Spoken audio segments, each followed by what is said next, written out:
Welcome to waves media.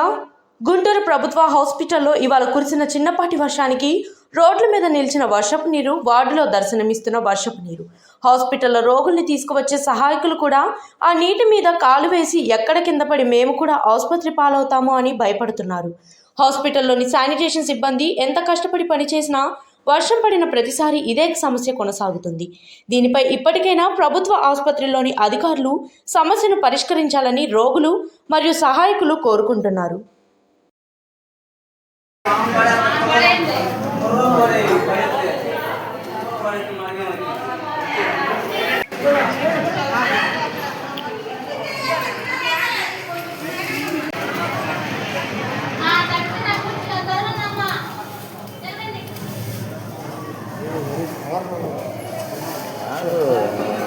అడుగుతుంది